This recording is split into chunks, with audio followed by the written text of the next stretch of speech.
মনটা যদি হয়তো প্রবাল হাওয়া, হয়তো যদি শুভ্র কবুতর, মেঘের ডালাই পাঠিয়ে দিতাম মদিনারি পথে, যেথায় আমার প্রিয় রাসূল ঘুমায় নিরন্তর, যেথায় আমার প্রিয় রাসূল ঘুমায় নিরন্তর। আল্লাহুম্মা সাইয়্যিদিনা মাওলানা মুহাম্মদ ওয়া আলা আলি রাসূলানা। আলহামদুলিল্লাহ, আল্লাহ পাকের লক্ষ করে শুকরিয়া আদায় করছি যে রব্বুল আলামিন আপনাকে আমাকে আমাদের সকলকে হায়াতে বেঁচে রেখে সুস্থ রেখে কামুল্লাহ সিদ্দিকিয়া হাফিজিয়া মাদ্রাসা প্রাঙ্গণ কর্তৃক আয়োজিত আজকের এই জলসার সম্মানিত সভাপতি আমার উস্তাদ হাফেজ মাওলানা মোহাম্মদ আব্দুর রশিদ, প্রধান অতিথি আলহাজ মোহাম্মদ মোশাররফ হোসেন, বিশেষ অতিথি মোহাম্মদ জিয়াউর রহমান জিয়া, প্রধান বক্তা বিশিষ্ট ইসলামী চিন্তাবিদ তাফসির কারক আলহাজ মাওলানা মোহাম্মদ আব্দুস সালাম, প্রধান বক্তা দ্বিতীয় বক্তা সহ আমার সামনে যারা বসে আছেন, পর্দার আড়ালের মা ও বোনেরা, মাইকের আওয়াজ যত দূর পর্যন্ত যায় দ্বীনি ইসলামের ভাইরা, আলোচনার সূচনায় আমি আমার পক্ষ থেকে হৃদয় নিংড়ানো প্রাণ উজাড় করানো সালাম জানাচ্ছি। আসসালামু আলাইকুম ওয়া রাহমাতুল্লাহি ওয়া বারাকাতুহু। দরুদ সালাম পেশ করছি বিশ্ব মহান মানবতার মুক্তির দূত, যে রাসূলকে আল্লাহ পাক তৈরি না করলে কোনো কিছু তৈরি করতেন না, যার খাতির আল্লাহ পাক আপনাকে আমাকে তৈরি করেছেন, সেই রাসূলের শানে উচ্চ আওয়াজ দিয়ে দরুদ সালাম পেশ করছি। সবাই জবান করে বলছি সাল্লাল্লাহু আলাইহি ওয়াসাল্লাম। আল্লাহ পাক আপনাকে আমাকে আমাদের সকলকে সুস্থ রেখে এরকম একটা জান্নাতের বাগানে আসার এবং বসার সুযোগ দান করে দিয়েছেন, এতে আমরা খুশি না বেজার? খুশি হয়ে আরেকটিবার বলছি আলহামদুলিল্লাহ। জীবনের প্রতিটি ক্ষেত্রে প্রশংসা চলবে কার? আল্লাহ ছাড়া প্রশংসা পাওয়ার মতো যোগ্য কেউ আছে? আমার আপনার জিন্দেগির ভাগ্য পরিবর্তন, আমার আপনার জিন্দেগির সুস্থতা, আমার আপনার জিন্দেগির হায়াত মওত তার হাতে। প্রশংসা হবে কার? আরেকটিবার জোরে সবাই বলছি আলহামদুলিল্লাহ। সম্মানিত হাজির, আমরা যে কারণে যে উদ্দেশ্যে আমরা এখানে এসেছি সেটা হচ্ছে কোরআন। কোরআন আজকের জালসার প্রথমে রেখে দেওয়া হয়েছে তাফসীরুল কোরআন মাহফিল। এখানে কোরআনের কথা হবে, কোরআনের ব্যাখ্যা হবে, কোরআনের আলোচনা হবে, কোরআন ছাড়া কোনো কথা হবে না ইনশাআল্লাহ। আমরা আসছি কোরআন শোনার জন্য। কি শোনার জন্য? শুনবো কোরআন ইনশাআল্লাহ। কিছু সময় দেওয়া যাবে? কিছু সময় দেওয়া যাবে ইনশাআল্লাহ। আপনাদের সামনে আমি একটা আয়াত কারিমা তেলাওয়াত করেছি, পাশাপাশি একটা হাদিস তেলাওয়াত করেছি। ইনশাআল্লাহ এর উপরে কিছু কথাবার্তা বলার চেষ্টা করব ইনশাআল্লাহ। নবী করিম সাল্লাল্লাহু আলাইহি ওয়াসাল্লামকে প্রশ্ন করছে, ইয়া রাসূলুল্লাহ, ইয়া হাবিবাল্লাহ, হুজুর, পৃথিবীর বুকে সবচেয়ে উত্তম জায়গা কোনটা?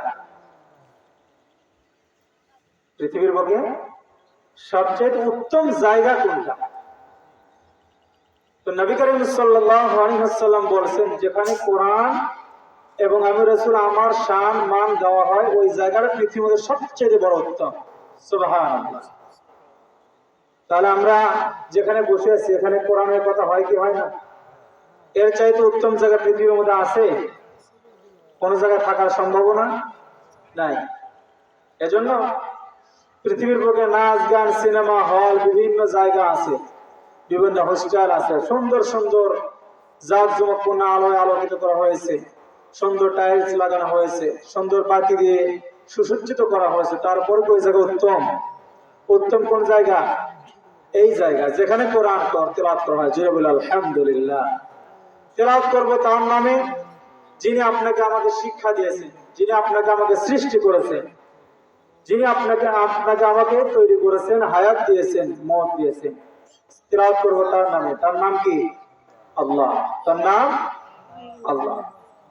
কোরআনুল কারীমের প্রথম নাম্বার আয়াত আল্লাহ পাক নবীর প্রতি যখন নাজিল করেন, তখন আল্লাহ পাক নাজিল করে জানিয়েছেন ইকরা। কি? ইকরা। হে নবী পড়েন, হে নবী পড়েন। তাহলে কোরআনের সর্বপ্রথম যে আয়াত কারিমা নাজিল হয়েছে এর অর্থ হলো ইকরা, পড়ো। পড়ার বিকল্প নাই, যদি না পড়েন কিছু শিখতে পারবেন না।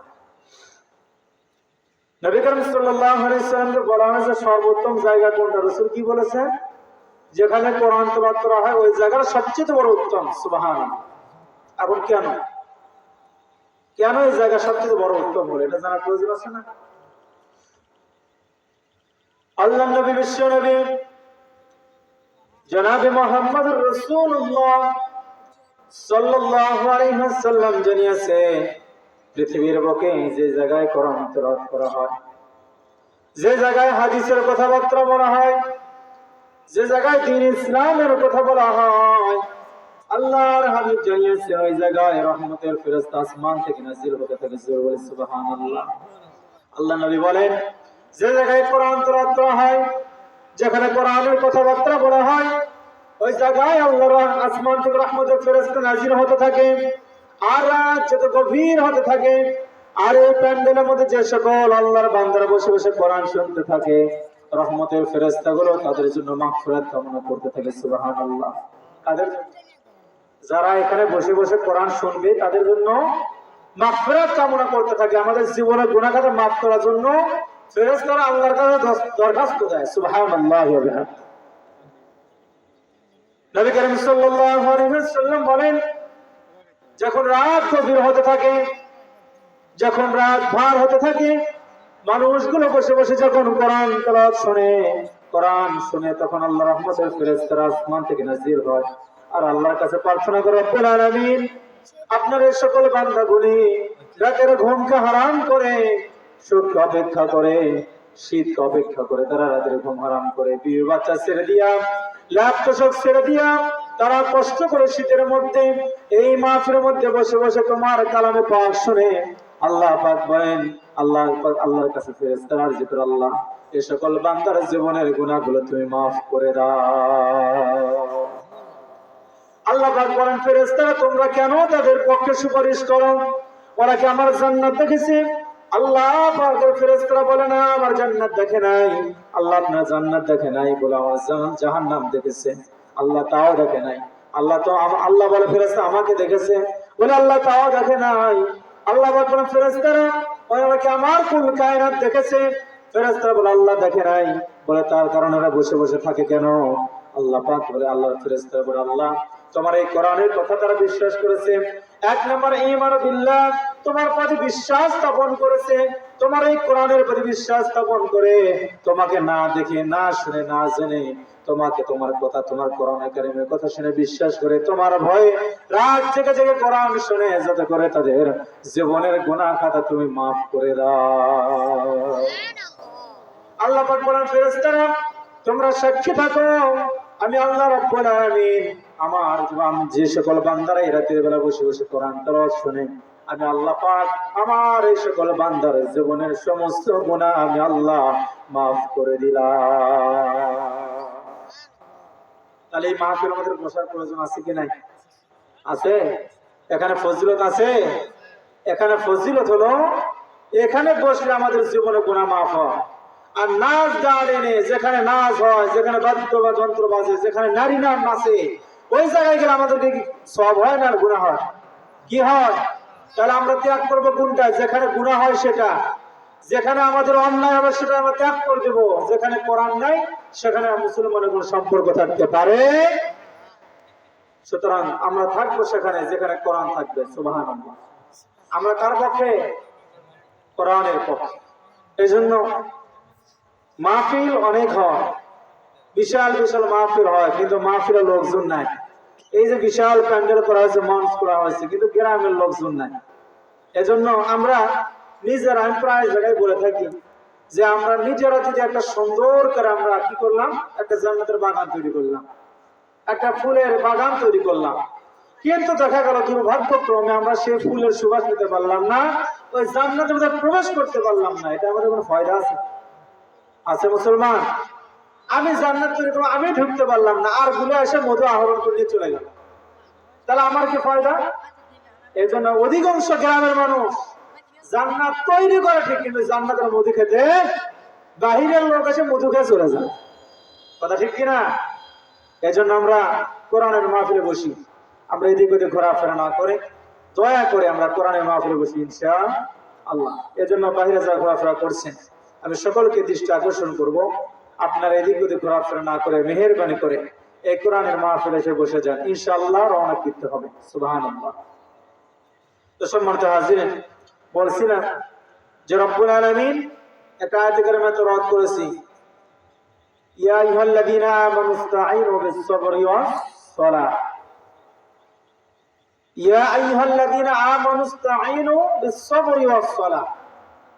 বান্দা, আমি আল্লাহ পাক, আমার কাছে যদি তোমরা কোনো কিছু চাও, দুটো জিনিসের মাধ্যমে চাইতে হবে। কয়টা? জোরে বলেন। দুইটা।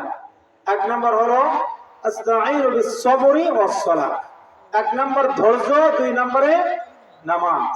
এক নাম্বার ধৈর্য, দুই নম্বরে নামাজ। এই দুটো জিনিসের মাধ্যমে আল্লাহর কাছে চাইতে হবে। আল্লাহ পাক তাআলা আপনাকে দিবে, ওয়াদা করেছে। আর আল্লাহ পাক নিজে জানিয়েছেন, আলা ইন্না ওয়া'দাল্লাহি হাক্কা। সুবহানাল্লাহ। আল্লাহ পাক বলেন, আমার ওয়াদাগুলো সত্য। আমি আল্লাহ পাক যা ওয়াদা করেছি, আমার ওয়াদা সত্য। সুতরাং আমার বান্দা যদি আমার কথা মেনে আমি যা করতে বলছি সেটা যদি আমার বান্দারা করে, আমার বান্দার জীবনের গুনাহ খাতা আমি আল্লাহ মাফ করে দেব। আর আমাদের জীবনের গুনাহ খাতা যদি মাফ করে নিয়ে কবর যেতে পারি, এর চেয়ে সৌভাগ্য আর কারো আছে? আল্লাহ পাক বলেন, ইয়া আইয়ুহাল্লাযীনা আমানুস্তাঈনু বিস-সাবরি ওয়াস-সালাহ। বান্দা, আমার কাছে যদি সাহায্য চাও, দুটো জিনিসের মাধ্যমে চাইতে হবে, একটা সবর আর একটা নামাজ। ধৈর্য কোথায় কাজে আসবে? নামাজ আমাদের কি শিক্ষা দেয় এটা জানার প্রয়োজন আছে কি নাই? শুধু নামাজের মধ্যে দাঁড়ায় থাকতে হবে, তারাবির নামাজ পড়তে হবে 20 রাকাত, অনেকক্ষণ সময় লাগবে। এখানে ধৈর্য ধরলেন যে 20 রাকাত কতক্ষণ লাগবে, করলেন। শুধু এই জায়গায় ধৈর্যের পরিচয় দিলে হবে না। মুসলমানের প্রয়োজনীয় দিন ইসলাম কায়েম করতে গিয়া জীবন যদি দেওয়া লাগে, মুসলমান জীবন দিতেও রাজি আছে, কিন্তু ঈমান দিতে রাজি। ধৈর্য ওই জায়গায় দেখাতে হবে, সবর ওই জায়গায় ধরতে হবে। মরতে হলে আল্লাহর জন্য মরবো, কিন্তু কাফিরের সঙ্গে বাকিরের সঙ্গে আমরা মাথা নত করবো না ইনশাআল্লাহ। আল্লাহ রাব্বুল আলামিন বলেন, ইয়া আইয়ুহাল্লাযীনা আমানুস্তাঈনু বিস-সাবরি ওয়াস-সালাহ।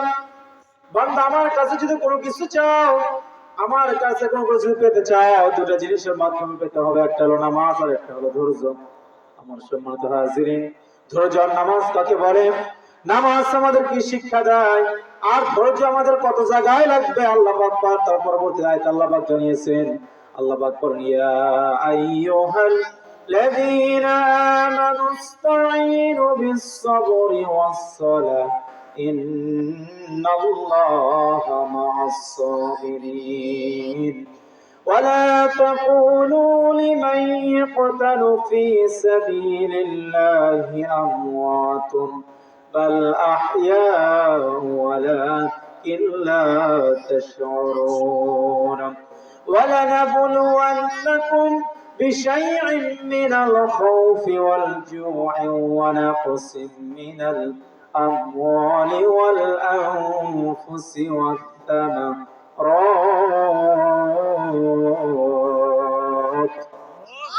আল্লাহ রাব্বুল আলামিন বলেন, ধৈর্যের প্রয়োজন দিবা কোথায়? ওয়ালানাবলুওয়ান্নাকুম, আল্লাহ পাক লামে তাকিদ নুনে তাকিদ দিয়ে বলেছেন, ওয়ালানাবলুওয়ান্নাকুম বিশাইইন মিনাল খাউফি ওয়াল জু। আমি আল্লাহ পাক আমার বান্দাদেরকে অবশ্যই পরীক্ষা করব। আমার বান্দাদেরকে আমি আল্লাহ পাক অবশ্যই পরীক্ষা করব। কিসের মাধ্যমে? কিসের মাধ্যমে? আল্লাহ পাক পরবর্তীতে জানাইছেন, ওয়ালানাবলুওয়ান্নাকুম বিশাইইন মিনাল খাউফি ওয়াল জু'i।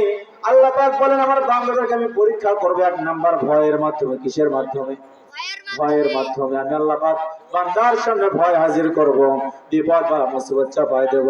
বান্দার সামনে আমি আল্লাহ পাক নির্যাতন নিপীড়ন চাপাই দেব, কঠিন বালা মুসিবত আসবে, বান্দা যেন ঘাবড়িয়ে না যায়, বান্দা যেন ভয় না পায়।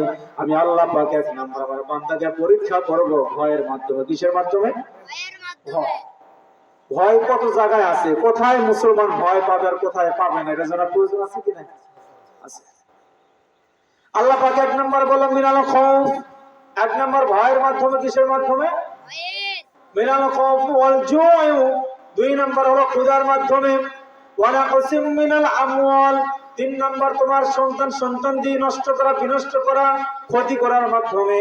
ওয়ালা মিনাল আল্লাহ পাক বলেন আবলুয়ান্নাকুম বিশাইইন মিনাল খাউফ ওয়াল জুউ ওয়া নাকসিম মিনাল আমওয়ালি ওয়াল আনফুসি ওয়াস সামারাত। আল্লাহ পাক বলেন আমি বান্দাদেরকে চতুর্থ নামে পরীক্ষা করব ফসলের ক্ষয়ক্ষতির মাধ্যমে। জোরে বলে সুবহানাল্লাহ। এক নম্বরে হচ্ছে ভয়। এক নম্বরে মুসলমান ভয় পাবে একমাত্র কাকে দেখে? ইয়া আইয়ুহাল্লাযীনা আমানুত্তাকুল্লাহ, মুসলমান একমাত্র ভয় পাবে আল্লাহকে দেখে। আমরা আল্লাহকে ছাড়া কাউকে ভয় করি? কোন বাতিল যদি বলে যে আজকে মুসলমান আছে, আজ থেকেই হিন্দু হতে হবে, হব? প্রয়োজনে জীবন দেব কিন্তু ইমান দেব না। জোরে বলে সুবহানাল্লাহ। আমরা জীবন দিতে রাজি আছি কিন্তু ইমান দিতে রাজি না। সেদিকে নিয়ে যাবো ইনশাআল্লাহ।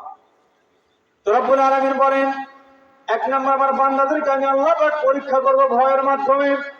এই পৃথিবীর বুকে আল্লাহ রাব্বুল আলামিন যত নবী আলাইহিস সালাতু ওয়াস সালামকে গুলো পাঠিয়েছিলেন, সমস্ত নবী আলাইহিস সালাতু ওয়াস সালামদেরকে আল্লাহ পাক ভয় দিয়ে পরীক্ষা করিয়েছেন, মানুষদেরকে ভয় দেখিয়েছেন।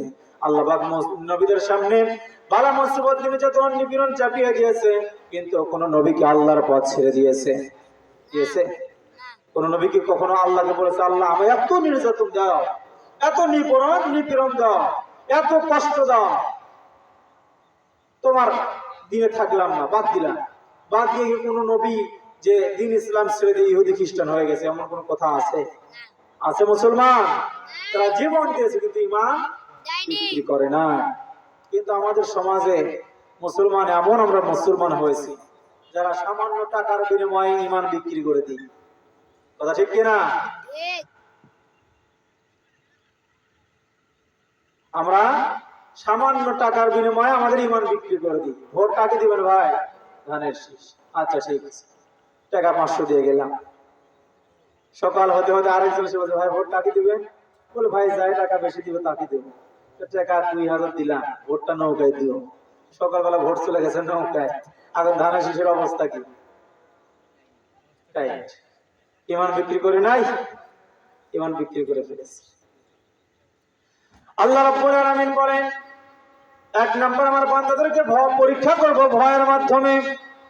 এই ভয় দেখাতে গিয়া, এই ভয় মানুষদের মুসলমানদেরকে দেখাতে গিয়া ইহুদি খ্রিস্টান কাফের আর মুশরিকরা দিন ইসলামের প্রতি কত নির্যাতন করিয়েছে, আমার নবীর প্রতি নির্যাতন করিয়েছে, নবী আলাইহিস সালাতু ওয়াস সালামের প্রতি নির্যাতন করিয়েছে। কিন্তু কোন নবী আলাইহিস সালাতু ওয়াস সালামকে দিন ইসলাম থেকে একটুকু কি সরাতে পেরেছে? এক চুল পরিমাণ সরাতে পেরেছে? পারে নাই। তার কারণ হলো এটাই হলো ঈমানু বিল্লাহি ওয়া রাসূলি। এক নাম্বার হলো আল্লাহর প্রতি বিশ্বাস করে। যে মুসলমান আল্লাহর প্রতি বিশ্বাস স্থাপন করে ওই মুসলমান জীবন দিতে রাজি আছে কিন্তু ঈমান বিক্রি করতে রাজি না। আমার বন্ধুগণ, সেরকম ভয় দেখিয়েছিলেন হযরত ইব্রাহিম আলাইহিস সালাতু ওয়াস সালামকে। কাকে বললাম? হযরত ইব্রাহিম আলাইহিস সালাতু ওয়াস সালামকে ভয় দেখিয়েছিলেন। হযরত ইব্রাহিম আলাইহিস সালাতু ওয়াস সালাম দুনিয়ার বুকে এসেছিলেন কার দাওয়াত নিয়ে? আল্লাহ। কার দাওয়াত নিয়ে এসেছিলেন? কথা বলো, কার দাওয়াত? নাকি নিজের কোনো প্রশংসা মানুষদেরকে সামনে বলতেন? কার দাওয়াত নিয়ে এসেছিলেন? আল্লাহ ছাড়া তিনি কাউকে মানেন নাই, কোন শক্তির সামনে পরাজিত বরণ করে নাই। আল্লাহ পাক পরীক্ষা নেবেন, ইব্রাহিম আমি আল্লাহ পাক তোমাকে পরীক্ষা করব, তোমার ঈমান কতটুকু শক্তি, কতটুকু তাজা আছে, তুমি কেমন আল্লাহর প্রতি ঈমান এনেছো, আমি আল্লাহ পাক পরীক্ষা করব। আল্লাহ পাক ইব্রাহিম আলাইহিস সালাতু ওয়াস সালামকে পরীক্ষা করার জন্য আল্লাহ পাক আস্তে আস্তে তাকে বিপদের মুখে সম্মুখীন করতেছেন। ইব্রাহিম আলাইহিস সালাতু ওয়াস সালাম যখন মুশরিকদের তাদের কাজকর্ম করতেন, যখন তাদের হুকুম আহকাম মানতেন। কি করবেন, একা একা অবস্থা, কোনো উপায় নাই। একদিন ইহুদি খ্রিস্টানেরা কাফেররা যেদিন মক্কার মধ্যে, মক্কার বাইতুল্লাহর মধ্যে 360টা মূর্তি স্থাপন করেছে, আর এই মূর্তিগুলো রেখে তাদের একটা ধর্মীয় মেলা হইতেছিল। ওই মেলাতে চলে গেছে তারা সকলে। আর ইব্রাহিম আলাইহিস সালামকে বলেছেন, ইব্রাহিম আমরা এখান থেকে চলে গেলাম, আর আমরা আসা পর্যন্ত এই ঘরের যতগুলো মূর্তি আছে সকল মূর্তিগুলোকে তুমি পাহারা দিবা। বলছে কাকে? ইব্রাহিম খলিলুল্লাহ, যে আমরা যতক্ষণ না আসি এতক্ষণ পর্যন্ত মূর্তিগুলোকে পাহারা দিবা। ইব্রাহিম আলাইহিস সালাম বলছেন, আল্লাহ একটা সুযোগ পাইছি, একটা সুযোগ পাইছি। জীবনে এতদিন এদেরকে দাওয়াত দিয়েছি, কোরআনের কথা বলেছি, হাদিসের কথা বলেছি, আল্লাহর পক্ষ থেকে দিন ইসলামের দাওয়াত নিয়ে এসেছি, তারা মানে নাই। তারা মূর্তি পূজা করেছে, আগুনের পূজা করেছে, চরকের পূজা করেছে, বিভিন্ন পূজা করেছে, কিন্তু কখনো আল্লাহকে মানে নাই। আজকে তাদেরকে মানার জন্য একটা ব্যবস্থা করব, একটা ব্যবস্থা করব। সকলে চলে গেছে মেলায়। ইব্রাহিম আলাইহিস সালাম তখন ওই কাবার মধ্যে যতগুলো মূর্তি, ওই মূর্তির সামনে গিয়ে দাঁড়াইছে, দাঁড়ানো বরাবর বলতেছে, তোরা বলে মূর্তি, তোরা বলে স্রষ্টা হয়েছিস, তোরা বলে খোদা হয়েছিস, কিছু খাবার নিয়ে ওরা যে ভোগ দেয়, কি দেয়? ভোগ। তো ভোগ তাদের সামনে রেখে দিয়েছে, ভোগ দিয়ে চলে গেছে। আমাদের সমাজে আছে না, হিন্দুরা ভোগ দেয়, সামনে কলা থাকে, বাতাসা থাকে, নিমকি থাকে, তার লাড্ডু থাকে, বিভিন্ন কিছু থাকে না। তো ইব্রাহিম আলাইহিস সালাম দেখতেছেন, যদি স্রষ্টাই হবে, যদি শক্তি থাকে খেতে পারবে, যদি খেতে পারে তারা নাই বুঝবো এরা আসলে কিছু একটা শক্তি আছে। তো ওখান থেকে কিছু খাবার তুলে মুখের কাছে নিয়েছে, খা। কি বলছে? খা। খায়ও না, লড়েও না, ঠেলা দেয়, তাও কিছু কয়। ইব্রাহিম আলাইহিস সালাম বলছেন, খা। হয় খাবি, না হয় কথা বলবি। তো খাবি না কেন, কি জন্য খাবি না সেটা বলবি। আচ্ছা, মূর্তি কথা বলতে পারে? মাটির তৈরি মূর্তি কথা বলতে পারে? পারে। তো বলছেন, হয় খাবি, না হয় কথা বলবি। কোনো কিছুই করে না, এক পর্যায়ে মুখের মধ্যে ছেড়ে দিয়েছে, খা। হয় খা, না হয় কথা বল, কি জন্য খাবি না সেটা বল। কোন মূর্তি, কোন লড়াচড়া নাই, কোনো কথা নাই। ইব্রাহিম আলাইহিস সালাম তো জানে এগুলো ভ্রান্ত, মিথ্যা।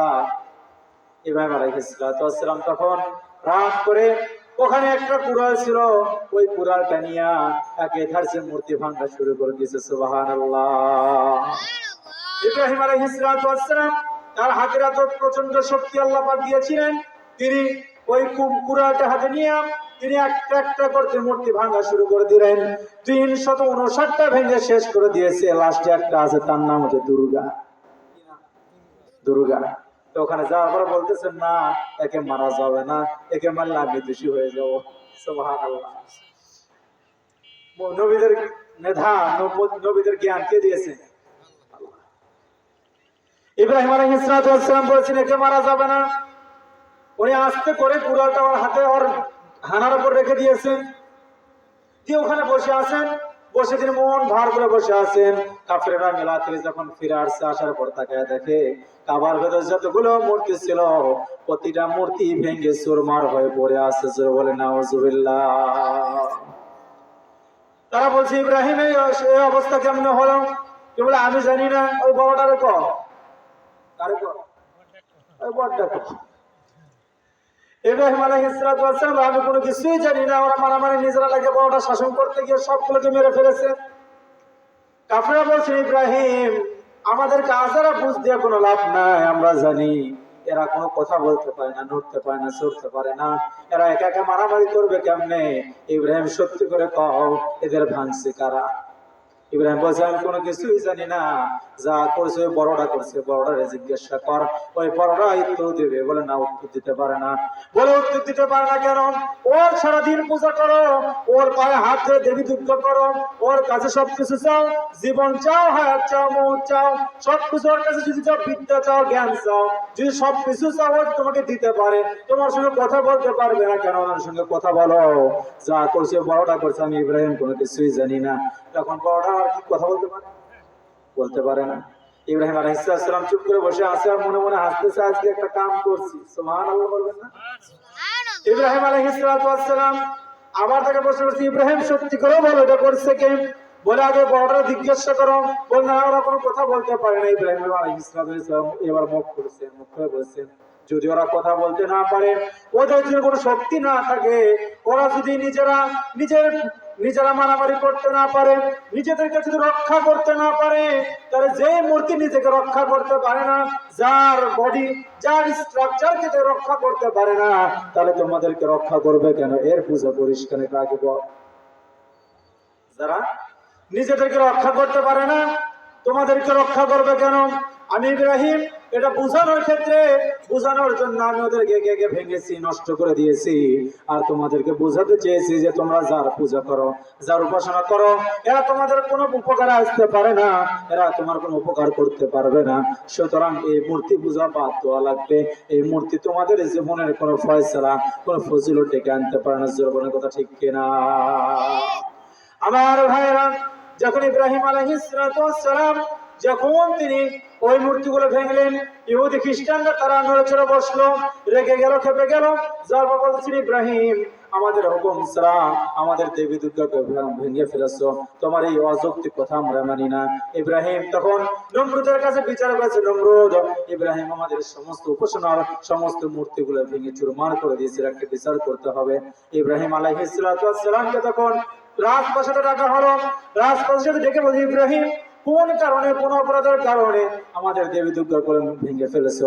ইব্রাহিম আলাইহিস সালামের একটাই কথা, একটাই জবাব, যে মূর্তি নিজেকে রক্ষা করতে পারে না, ওই মূর্তি তোমাদেরকেও রক্ষা করতে পারে না। জোরে বলেন কথা ঠিক কিনা? ইব্রাহিম আলাইহিস সালাম বলছেন, নমরুদ, যে মূর্তি নিজেকে রক্ষা করতে পারে না, ওই মূর্তি তোমাদেরকে রক্ষা করবে কেমন? সুতরাং আল্লাহকে ভয় করো। ইয়া আইয়ুহাল্লাযীনা আমানুত্তাকুল্লাহ, তোমরা আল্লাহকে ভয় করো, ওই আল্লাহ তোমাদেরকে রক্ষা করতে পারে। জোরে বলেন কথা ঠিক কিনা? আল্লাহ রাব্বুল আলামিন ইব্রাহিম আলাইহিস সালাম জীবনে পরীক্ষা চাপায় দিতেছেন ইব্রাহিম আলাইহিস সালামকে। এবার নমরুদ বলছেন, ইব্রাহিম তোমার কোনো কথা শুনতে চাই না, তোমার এখন বিচার হবে, তোমাকে আমরা ফাঁসি দেব, তোমাকে আমরা আগুনে পুড়ে মারবো। কাঁধে পুড়ে মারবো? আগুনে পুড়ে মারবে। এত বিশাল শাস্তি তোমাকে দেওয়া হবে, আমাদের মূর্তিগুলো তুমি ভেঙে ফেলেছো।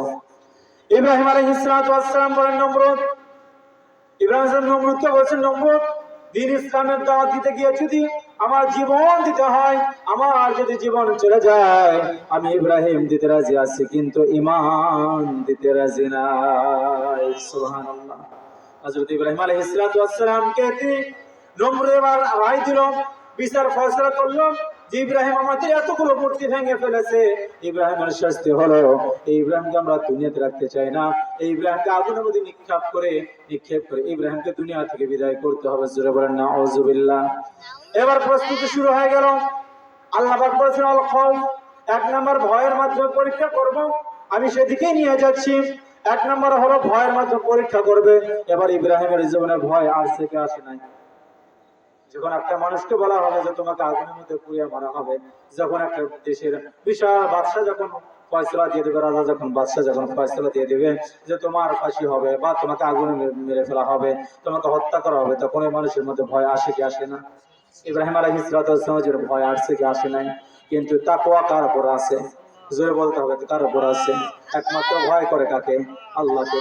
হযরত ইব্রাহিম আলাইহিস সালাম বলেন, নমরুদ, আগুন কেন আমাকে যদি টুকরা টুকরা করে দুনিয়া থেকে বিদায় করে দাও, তারপর আমি ইব্রাহিম একটা বারের জন্য বলবো না যে এই খোদা, এই মাটির তৈরি এই উপাসনা, যে মাটির মূর্তিগুলো আছে তোমাদের কোনো উপকার করতে পারে। আমার একটা কথা, একটাই দাবি, যে মূর্তি নিজেকে রক্ষা করতে পারে না, ওই মূর্তি মানুষের কখনো কল্যাণ বয়ে আনতে পারে না। সুতরাং নমরুদ, তোমাকেও আমি দাওয়াত দিলাম, তুমি আপনি ইসলাম গ্রহণ করে না। ইব্রাহিম আলাইহিস সালাম এবার তার বিরুদ্ধে রায় হয়ে গেল, তাকে আগুনে পোড়ানো হবে। বিশাল বড় আগুনের আগ্নেয়গিরি তৈরি করা হলো। এক পাশে হাদিসের মধ্যে বর্ণনা এসেছে, ইতিহাসের মধ্যে এসেছে যে চতুর্দিকে 24 মাইল পর্যন্ত দূরে, এর প্রস্থ 24 মাইল, দৈর্ঘ্য 24 মাইল, আর 110 মাইল নিচ পর্যন্ত পুড়েছিল। পরে বিভিন্ন দেশ থেকে কাঠ কয়লা করে তার ভেতর দিয়া হাজার হাজার মন তেল দিয়া তার ভিতরে আগুন জ্বলাই দিয়েছে। কি দিয়েছে? আগুন জ্বালায় দিয়েছে। এখন দেখেন এই বিশাল একটা প্যান্ডেলের সমান একটা জায়গায় যদি আগুন জ্বালায় দেওয়া হয়, 100 হাত দূর থেকে কোনো মানুষ তার কাছে আসতে পারবে? কথা বলেন, পারবে? এবার আর একটা বেকায়দায় পড়ে গেছে। আগুন জ্বালানো শেষ, আগুন দাও দাও করে জ্বলছে। ইতিহাসের মধ্যে আসছে আকাশের প্রায় 2 থেকে 3 মাইল উপর পর্যন্ত যেগুলো সকল পাখি উড়ে যেত, ওই আগুনের তাপ লেগে ওই পাখিগুলো মরে ওই আগুনের মধ্যে নিক্ষিপ্ত হতো। হাদিস এত মর্মান্তিক ঘটনা তারা ঘটিয়েছিল। হযরত ইব্রাহিম আলাইহিস সালাম বললেন, আমাকে যদি মারতে মারতে মেরেও ফেলে দাও, আমি ইসলাম কখনো ছাড়তে পারবো না, আল্লাহর একটা দাওয়াত আমি কখনো ছাড়তে পারবো না। এবার তারা তাকে হত্যা করার জন্য, তাকে মারার জন্য আগুনের গিরি তৈরি করেছে। আগুনের মধ্যে নিক্ষেপ করবে, কিন্তু আগুনের কাছে যেতে পারে না। পরে কিভাবে আগুনে নিক্ষেপ করবে? সমস্যা না? এই বিশাল একটা আগুনের জায়গায় কেমনে নিক্ষেপ করবো? বেকায়দায় পড়ে গেছে। চিন্তা ভাবনা করতেছে কেমনে তার ভেতরে আগুনে, তাকে আগুনের মধ্যে ফেলানো যায়। আগুন তো আমরা ধরাইলাম, কিন্তু তাকে আগুনের মধ্যে নিক্ষেপ করবো কেন? ইন দ্য মেন টাইম আজাজিল, আমাদের প্রকাশ্য শত্রুকে শয়তান, আমাদের প্রকাশ্য শত্রু শয়তান। এবার শয়তান এসে হাজির হয়ে গেছে, সুফির বেশে, দরবেশের বেশে হাজির। এসে বলছে, নমরুদ, মনে যদি কোনো কিছু না হয়, একটা তোমাকে কথা বলতে পারি? বলে, তুমি কে? বলে, আমি একটা আগন্তুক ব্যক্তি, তোমাকে একটা কথা বলতে চাই। সেটা হলো, তোমরা যে প্ল্যান করেছো ইব্রাহিমকে আগুনের মধ্যে নিক্ষেপ করবা, আমি একটা বুদ্ধি শিখে দিই, যদি এই বুদ্ধিটা মানো তাহলে আগুনের মধ্যে ইব্রাহিমকে নিক্ষেপ করতে পারবা। বলে, বলো তোমার দেখি কেমন বুদ্ধি আছে। তিনি বলতেছেন, তোমরা একটা সড়ক গাছ তৈরি করো, এখান থেকে নিয়ে আগুনে পড়তে ফেলাতে যতখানি দরকার, তারও এখন এত বিশাল একটা চরক গাছ তৈরি করতে হবে। আর ওই চরক গাছের এক পাশে তোমরা ঠেলবা, আরেক পাশে ঘুরবে, আর ঘোরার কারণে ইব্রাহিম ওই জায়গায় যাবে। তখন এই জায়গা থেকে দড়িটা কেটে দেওয়া, দড়ি সব আগুনের মধ্যে নিক্ষেপ হয়ে যাবে। ইব্রাহিম, তোমাকে বুদ্ধি শিখাই দিলাম। এবারে অনুরোধ বলছেন, বাহ, সুন্দর একটা আইডিয়া দিয়েছো, এরকম ভাবে ইব্রাহিমকে আগুনের মধ্যে ফেলতে হবে। শয়তানের বুদ্ধি কি ভালো? শয়তান ভালো? শয়তানটা আমাদের সঙ্গে লেগেই আছে। শয়তান বলতেছে, তোদেরকে কেমনে জাহান্নামে নিয়ে যাওয়া যায়, ওই ব্যবস্থা আমার কাছে আছে। কথা ঠিক কিনা?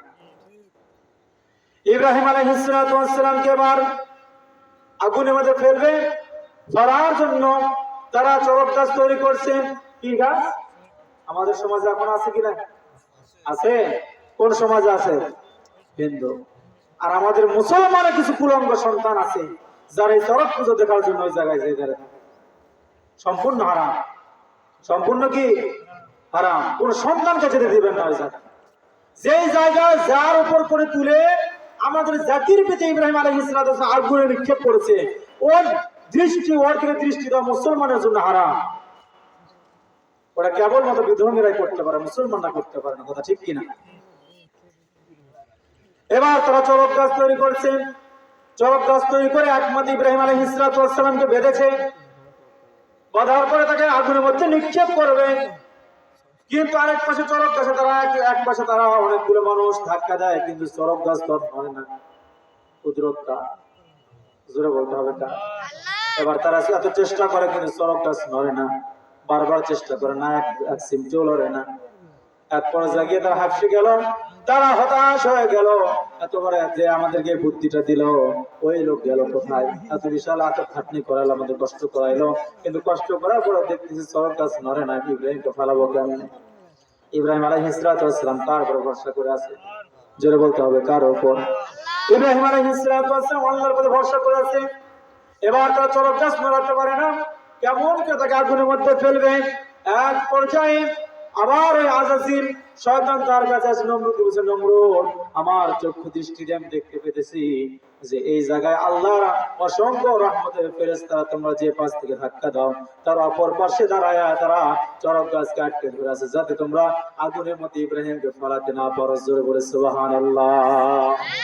আমার ভাইরা, তারা যখন এই কথাটাকে জানার পর আগুন কি করা যায়, এই ফেরেশতাদেরকে কেমন এখান থেকে সরানো যায়, তারা বলল, তিনি বলতেছেন, শয়তান বলতে তোমাদেরকে আরেকটা আইডিয়া দিতে পারে। সেই আইডিয়া হলো, ফেরেশতাদের কর্তব্য হলো সমস্ত পবিত্র কাজ করা, ভালো কাজ করা, আল্লাহ তাসবিহ পাঠ করা। যেখানে নাপাকি থাকে সেই জায়গায় ফেরেশতা থাকতে পারে না। সুতরাং তোমাদেরকে একটা আইডিয়া দিতে পারি। সেই আইডিয়া হলো, এই জায়গায় 40 জন নারী আর 40 জন পুরুষকে সকলের সামনে স্পষ্ট ভাবে সকলের সামনে তারা একটি মিলন ঘটায় দাও, যৌন অঙ্গ মিলন ঘটায় দাও। যখন এই অলঙ্গ এই অশ্লীল কাজ শুরু হয়ে যাবে, তখন ফেরেশতারা এমনি এমনি এই জায়গা ছেড়ে দিয়ে চলে যাবে। তার কারণ ফেরেশতারা কখনো এরকম অশ্লীল কাজের দিকে নজর দেয় না। জোরে বলেন সুবহানাল্লাহ। আমার ভাইরা, এবার নমরুদ বলছে, ঠিক আছে। তারা 40 জন মহিলাকে নিয়ে আসলো আর 40 জন পুরুষকে নিয়ে আসে তারা প্রকাশ্য জেনায় লিপ্ত করে দিল। কি করে দিল? প্রকাশ্যে জেনায় লিপ্ত করে দিল। তারা 40 জন যখন জেনায় লিপ্ত হয়ে গেল, তখন আল্লাহর রহমতের ফেরেশতাগুলো ওই জায়গায় আর না থাকতে পেরে আল্লাহকে বলেন, আল্লাহ তো থাকা যায় না। তার কারণ জীবনে কোনোদিন আমরা কখনো অশ্লীল কাজের থেকে নজর দিই না, আজকে দিতে পারবো না। আল্লাহ বলেন, ফেরেশতা তোমরা চলে আসো, রিটার্ন ব্যাক। চলে আসলে চলে গেলেন আল্লাহ ফেরেশতা। এবার ইব্রাহিম আলাইহিস সালাম যখন ধাক্কা দেয় গাছ মারে, নমরুদ বলছেন, ঠিক আছে, এবার বুদ্ধি কাজে লেগেছে, এবার তাকে আগুনের মধ্যে নিক্ষেপ করা যাবে। তাকে ফেলার জন্য তারা সকলেই যখন ধাক্কা চলে আস্তে আস্তে চরক গাছ ধরতেছে, আর ইব্রাহিম আলাইহিস সালাম আস্তে আস্তে আগুনের কাছে যাইতেছে। এক পর্যায়ে যখন আগুনের উপরে চলে গেছে, আল্লাহ তখন ইব্রাহিম আলাইহিস সালাম কঠিন ভয়ের মধ্যে পড়ে গেছে। আল্লাহ না জানে কি হয়ে যায়। তখন আল্লাহ রাব্বুল আলামিন আসমানের দরজাগুলো খুলে দিয়েছেন আর জিবরাইলকে বলেছেন, জিবরাইল, আমার বন্ধু ইব্রাহিম খলিলুল্লাহর এই দৃশ্যগুলো তোমরা চোখে দেখো।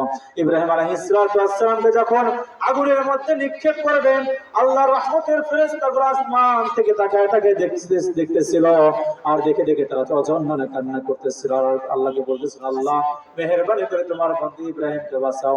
আল্লাহ পাক বলেন, জিবরাইল যাও যাও, চলে যাও, আমার ইব্রাহিমের কাছে যাও, দেখো ইব্রাহিম তোমার কাছ থেকে সাহায্য চায়। ইব্রাহিম আলাইহিস সালামের কাছে জিবরাইল আলাইহিস সালাম বলতেছেন, ইয়া আল্লাহর খলিল, আল্লাহ পাক আমাকে পাঠিয়েছেন, আপনার কি সাহায্য প্রয়োজন? আপনি শুধু হুকুম দেন, আমি এই আগুনটাকে আমার ডানা দিয়ে ঝাপটা দিয়ে এক মুহূর্তে নিভে ফেলে দেব। ইব্রাহিম আলাইহিস সালাম জিবরাইল আলাইহিস সালাম বলেছে, জিবরাইল, এটা তোমার ইচ্ছায় তুমি বলতেছো না, আল্লাহ তোমাকে বলাইতেছে? বলে, না, আমার ইচ্ছাই বলতেছি, আমার ইচ্ছাই বলতেছি।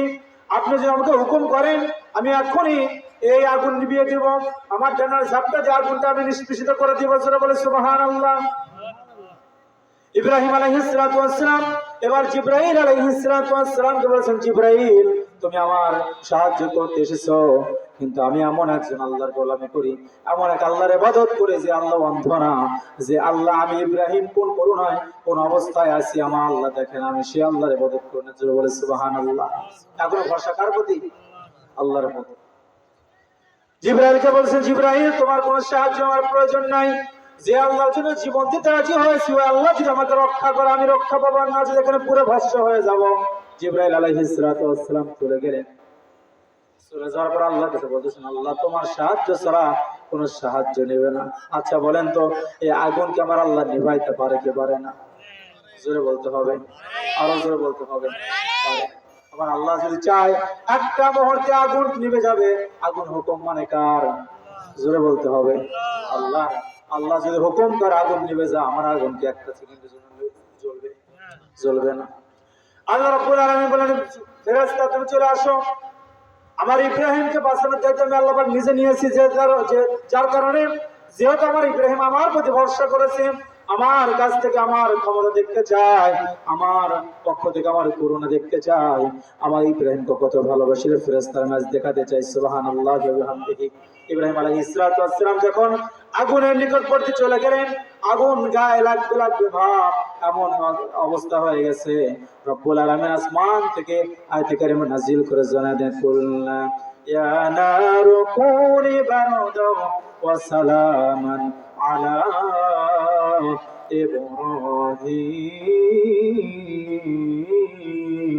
ইব্রাহিম। আল্লাহ রাব্বুল আলামিন বললেন, আগুন আমার ইব্রাহিমের জন্য শান্ত হয়ে যাও, সালাম শান্তিময় হয়ে যাও। বলে সুবহানাল্লাহ। তাফসীরের মধ্যে এসেছে, আল্লাহ রাব্বুল আলামিন যদি আগুনকে বলতে আগুন ঠান্ডা হয়ে যায়, আগুন এমন ঠান্ডা হয়ে যেত যে ইব্রাহিম আলাইহিস সালাম বরফে পরিণত হয়ে যেত। আল্লাহ রাব্বুল আলামিন বললেন, আগুন আমার ইব্রাহিমের জন্য শান্তিদায়ক হয়ে যাও, শান্ত হয়ে যাও, সালাম হয়ে যাও, শান্তি হয়ে যাও। তার কারণ আল্লাহ পাক আগুনকে অর্ডার করেছে, আগুন এমন অবস্থায় করবা আমার বন্ধুর যেন কষ্ট না হয়, আবার বেশি ঠান্ডার কারণে যেন আমার বন্ধুর কষ্ট না হয়। সুবহানাল্লাহ, এমন ঠান্ডা হবে। সুবহানাল্লাহ। আল্লাহ পাক হুকুম করলেন, হুকুম করার সঙ্গে সঙ্গে আল্লাহ রাব্বুল আলামিন এবার আগুন হুকুম মানছে। আগুন জ্বলছে, কিন্তু ইব্রাহিম আলাইহিস সালামকে আগুনের মধ্যে নিক্ষেপ করেছে। আল্লাহ পাক তাকায় ওই সময় নমরুদরা তাকায় দেখে ইব্রাহিম আলাইহিস সালাম যে আগুন জ্বলছে, আগুনের মধ্যে পড়া মাত্র পুরো ভস্ম হয়ে যাওয়ার কথা। তারা দূর থেকে তাকায় দেখলো যে ইব্রাহিম আলাইহিস সালাম ওই আগুনের মধ্যে বসে বসে আল্লাহর তাসবিহ পাঠ করতেছে। সুবহানাল্লাহ। আমার বন্ধুগণ, ওই জায়গায় হেফাজত করছেন কে? ইব্রাহিমকে বাঁচাইছেন কে? আজও মুসলমান যদি বিপদে পড়ে আমার আল্লাহকে বাঁচাতে পারে কি পারে না? পারে কি পারে না? এজন্য বিশ্বাস করতে হবে কার প্রতি? জোরে বলতে হবে কার প্রতি? আল্লাহ ছাড়া মুসলমান কাউকে মানতে পারে? কাউকে বিশ্বাস করতে পারে? রিজিকের মালিক কে? হায়াতের মালিক? আমার জীবনের সমস্ত কিছু করতে পারে কে? সে আল্লাহর প্রতি যদি আমাদের বিশ্বাস থাকে, আল্লাহকে যদি আমরা মহব্বত করতে পারি, আল্লাহর জীবন বিধান যদি আমরা ধরে নিতে পারি, আমাদের জীবনে কোনো টেনশন আছে? কিন্তু আমাদের 5 ওয়াক্ত নামাজ ঠিক মতো পড়ি না, কথা ঠিক কিনা? আমরা 5 ওয়াক্ত নামাজ পড়ি না। তো বলছিলাম মিনাল খাউফ, 1 নাম্বার কিসের মাধ্যমে বলছিলাম? ভয়ের মাধ্যমে আমি আল্লাহ পাক পরীক্ষা করব। আমি আল্লাহ পাক ভয়ের মাধ্যমে পরীক্ষা করব। ইব্রাহিম আলাইহিস সালাম এবার আগুনের মধ্যে বসে বসে আল্লাহর তাসবিহ পাঠ করতেছে। নমরুদ বলতেছেন, কি রে আগুন, তোর কি হয়েছে? এত বিশাল আগুন জ্বলছে কিন্তু ইব্রাহিমকে জ্বলাইতে পারো না, তোমার কি শক্তি কমে গেল নাকি? এবার আগুনের মধ্যে জবান খুলে গেছে। আগুন বলতেছেন, নমরুদ আমার শক্তি আছে কিনা যদি পরীক্ষা করতে চাস, তুই সহ তোর দল বলের যতগুলো মানুষ আছে সবগুলো একবার নেমে দেখ, আমি আগুন একটা মুহূর্তে তোকে পরে ভস্মা করে দেব। কিন্তু আমি আগুন, আমার আল্লাহ আমাকে হুকুম করেছে, আগুন আমার নমরুদ আমার ইব্রাহিমের একটা পশম যেন না জ্বলে। আমার বোধ আল্লাহ হুকুম করেছে, আর আল্লাহর হুকুম মানে আমার জন্য ফরজ। আমার আল্লাহ যখন আমাকে হুকুম করেছে আমি ইব্রাহিমের জন্য শান্তি হয়ে গেছি। তুই যদি পরীক্ষা বিশ্বাস না হয় যে আমি আগুন শান্তি হয়েছে কিনা, আমি আগুনে আমার পাওয়ার আছে কিনা, যদি বিশ্বাস না হয় একবার নামায় দেখ, তুই সশস্ত্র গোষ্ঠী পুরো সরকার করে দেব, একটা সেকেন্ডও সময় লাগবে না। সুবহানাল্লাহ। আগুনের শক্তি আছে কিনা? আছে। একটা জ্বলন্ত মানুষকে যখন শ্মশানে নিয়ে যে মানুষকে পোড়ায়, ওখানে কি বিশাল আগুনের প্রয়োজন হয়? সামান্য মাত্র কয়েকটা কাঠে আগুন লাগাই দেয়, মানুষ পুরো ভস্ম হয়ে যায়, কথা ঠিক কিনা? আর এই বিশাল আগুনের মধ্যে যদি নমরুদ 14 গোষ্ঠী যদি নামে, বাঁচার কায়দা আছে? আছে না। ফেরাউনও বাড়াবাড়ি করেছিল, ফেরাউনকে বলেছিল সাবধান হয়ে যা, কিন্তু সাবধান হয় নাই। আল্লাহ বলেছেন, ঠিক আছে তুই এত মাতব্বরি, নীল নদের মধ্যে নামায় দেখ। আল্লাহ পাক মুসাকে উঠাই দিলেন, ওকে ডুবাই দিলেন। কুদরতটা আমি যে হাদিসটা তেলাওয়াত করেছিলাম তার মধ্যে হলো আল্লাহ রাসূল সাল্লাল্লাহু আলাইহি ওয়াসাল্লামকে প্রশ্ন, ইয়া রাসূলুল্লাহ, ইয়া হাবিবাল্লাহ, হুজুর এই দুনিয়ার বুকে আল্লাহর কাছে সবচেয়ে উত্তম আমল কোনগুলো? আল্লাহ রাসূল সাল্লাল্লাহু আলাইহি ওয়াসাল্লাম বলেছেন, আমানু বিল্লাহি ওয়া রাসূলি। 1 নম্বর হলো আল্লাহ এবং আল্লাহর রাসূলের প্রতি বিশ্বাস স্থাপন করা। সুবহানাল্লাহ। তারপরে যে মুসলমান না হয়, যে মুসলমান যদি আমরা না হই, আমাদের কোন আমল ইবাদত কবুল হবে? যদি ঈমান না থাকে কোন ইবাদত কবুল হবে? তাহলে ঈমান ইবাদত কবুল হওয়ার পূর্বে আপনাকে আমাকে কি আনতে হবে? ঈমান। কি আনতে হবে? ঈমান আনতে হবে। ঈমান যদি না থাকে, ঈমান ছাড়া কোন ইবাদত আল্লাহর দরবারে গ্রহণযোগ্যতা পাবে না। এজন্য আগে আপনাকে আমাকে ঈমান আনতে হবে। 1 নম্বর হলো আমানু বিল্লাহি ওয়া রাসূলি, আল্লাহ এবং আল্লাহর রাসূলের প্রতি বিশ্বাস স্থাপন করা। আমরা যারা মুসলমান রয়েছি আমরা সকলে আল্লাহর প্রতি বিশ্বাস করি কি করি না? আল্লাহর হুকুম আমরা মানি কি মানি না? হয়তো প্রতিদিন তো দিন 5 ওয়াক্ত না মানতে পারলেও হয়তো 1 ওয়াক্ত বা 2 ওয়াক্ত মানি, কিন্তু কোন মুসলমান বলতে পারবে না আল্লাহর 5 ওয়াক্ত নামাজ আমরা পড়তে পারবো না। বলবেন? বলবেন? আপনি বলবেন? কেউ বলবে না যে আল্লাহর পাঁচ ওয়াক্ত নামাজ আমরা পড়তে পারবো না, ফরজ রোজা আমরা করতে পারবো না, আল্লাহ হজ আমরা করতে পারবো না, যাকাত দিতে পারবো না, কেউ বলবে না। কিন্তু হয়তো অলসতার কারণে একদিন করবে, 4 দিন করবে না। এটা ঠিক কিনা? 2 নম্বর হলো আল্লাহ রাসূল সাল্লাল্লাহু আলাইহি ওয়াসাল্লামকে প্রশ্ন করা, ইয়া রাসূলুল্লাহ কিলা সুম্মা মাযা, এরপর কোন আমল?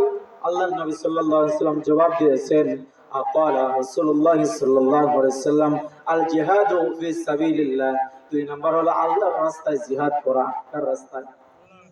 রাস্তায় জিহাদ করা। আমরা আল্লাহর রাস্তায় জিহাদ করতে পারবো ইনশাআল্লাহ।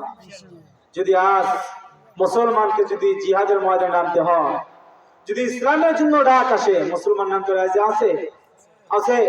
যদি থাকে একটা তাকবীর হয়ে যাক, নারে তাকবীর, নারে তাকবীর, আল কোরআনের আলো, আল হাদিসের আলো, আলেম ওলামা যেখানে, কোরআন হাদিস যেখানে, কোরআন নাই যেখানে, নারে তাকবীর। দ্বিতীয় বক্তার আগমন,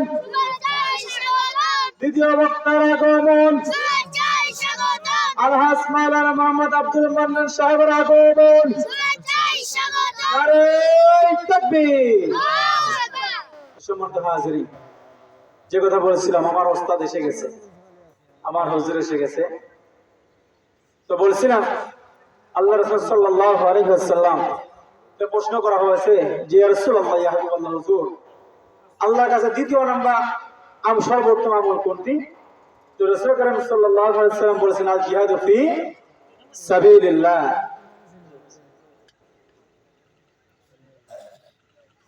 আল্লাহ রাসূল সাল্লাল্লাহু আলাইহি ওয়াসাল্লাম বলেছেন, আল জিহাদু ফি সাবিলিল্লাহ, 2 নম্বর আল্লাহর রাস্তায় জিহাদ করা। আজ মুসলমানের জন্য যদি আল্লাহর রাস্তায় জিহাদ করার ডাক আসে, মুসলমান রাজি আছে কি নাই? মুসলমান জীবন দিতে রাজি আছে, কিন্তু ঈমান দিতে রাজি নাই। 3 নাম্বার বলছেন, ইয়া রাসূলুল্লাহ, এরপর কোন আমল?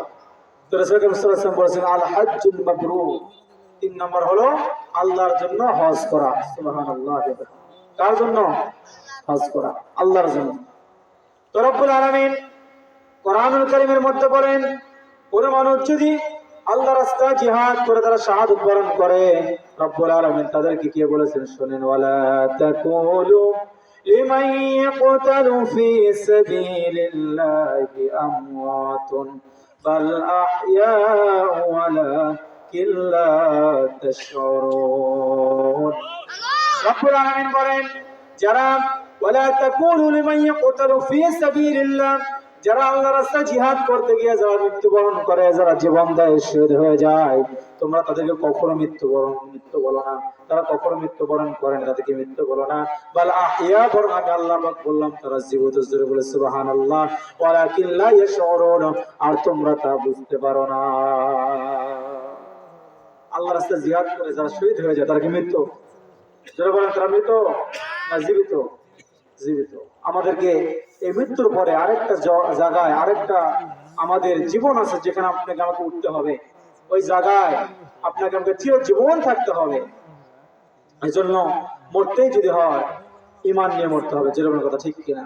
এই জন্য কবি বলছেন, মরতেই হবে যখন শহীদি মরণ দিও আমাকে, শাহাদাত জানি শুধুই জীবন, শাহাদাত জানি শুধুই জীবন, সে জীবন দিও আমাকে, মরতেই হবে যখন শহীদি মরণ দিও আমাকে। আমরা সকলে শহীদ মৃত্যু চাই কি চাই? তো যাই হোক, রব্বুল আলামিন আপনাদের সামনে সামান্য কিছু সময় কথাবার্তা বললাম, কিছু দুটা আয়াত কারিমা তেলাওয়াত করেছিলাম, একটা হাদিস বলেছিলাম, হয়তো সম্পূর্ণ আপনাদেরকে শোনাতে পারলাম না। আমার হুজুর এসে গেছে, হুজুরকে বসে রেখে কথা বলা ছাত্রের জন্য প্রচন্ড বেয়াদবি। আমি আমার হুজুরকে অনেক ভালোবাসি, মহব্বত করি। তো হুজুর এসেছেন, আপনার সঙ্গে কথাবার্তা বলবেন ইনশাআল্লাহ। আপনারা একজন মানুষ উঠবেন না ইনশাআল্লাহ। আল্লাহ কোরআনের মহাব্বতে, কোরআনের ভালোবাসায় আপনার সকলে বসবেন এবং হুজুরকে সময় দিবেন, আপনার সকলে কোরআন শুনবেন, ইনশাআল্লাহ ফায়দা হবে। এই বলে আমি আমার সংক্ষিপ্ত বক্তব্য এখানে শেষ করছি। মা আলাইনাল বালাগ ওয়া আখিরু দাওয়ানা আনিল হামদুলিল্লাহি রাব্বিল আলামিন। আসসালামু আলাইকুম ওয়া রাহমাতুল্লাহি ওয়া বারাকাতুহু। আলহামদুলিল্লাহ।